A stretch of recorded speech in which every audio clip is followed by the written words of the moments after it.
Abutan ni Tonet na umiiyak si Ibiang kaya agad niya itong nilapitan. Buong akala niya ay sinaktan ito ng kanyang kuyang si Emerson.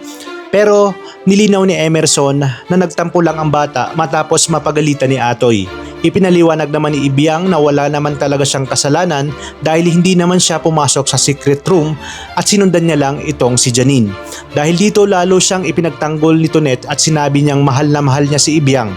Hiniling pa niyang kausapin si Atoy ang bata dahil alam niyang mabigat ang pinagdaraanan nito.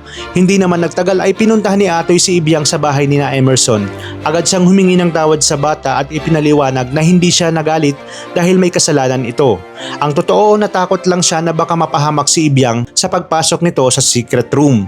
Dahil sa paliwanag ni Atoy ay tuluyan nang nawala ang tampo ni Ibiang. Nagkabati na silang dalawa at sinabi ni Atoy na matulog na sila ng maaga dahil kinabukasan ay mamamasyal sila kasama itong si Janine. Ngunit pag uwi ni Atoy at Ibiang ay kinausap naman ni Atoy si Janine. Sinabi niyang hindi nito sinabi ang buong katotohanan tungkol sa nangyari. Depensa naman ni Janine, pinaalis naman daw talaga siya ni Ibiang. Pero iginit ni Atoy na kahit na ay ganoon ay sinuway pa rin niya ang bilin at hindi naging tapat sa kanya. Halip na humingi ng sorry ay tinawag pa ni Janine na sumbongera itong si Ibiang. Dahil dito ay agad silang sinuway ni Atoy at pinakausapan na itigil na ang kanilang away dahil kinabukasan ay mamamasyal silang magkakasama. Sa subalit sa pag-alis ni Atoy, bumalik na naman ang tunay na ugali ni Janine. Pinababa niya si Ibiang sa higaan at inutusang sa sahig na lamang ito matulog.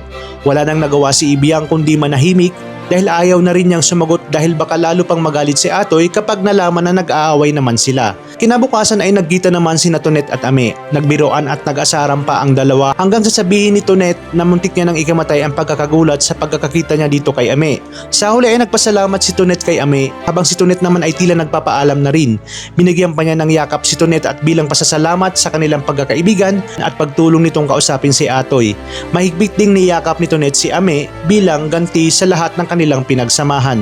Paglabas ni Tonet ay dumating naman si Audrey upang hanapin itong si Atoy at Janine. Sinabi ni Tonet na namasyal lang ang mga ito sa park kasama itong si Ibiang. Naghintay pa ng sandali si Audrey sa loob habang inaasar siya ni Ame. Pero nang mainip ay nagpasa na lamang siyang umalis at bumalik sa kanilang bahay. Matapos sa iyon ay dumiretso si Tonet sa blood donation center upang mag-donate ng dugo.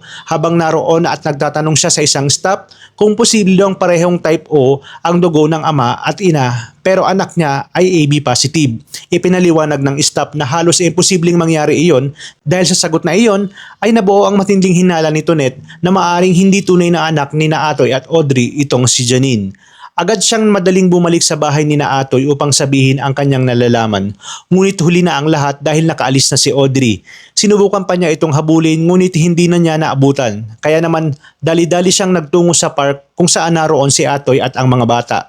Malalaman na kaya ni Atoy at Audrey ang nakakagulat na katotohanan tungkol kay Janine at ano ang magiging epekto nito sa kanilang pamilya.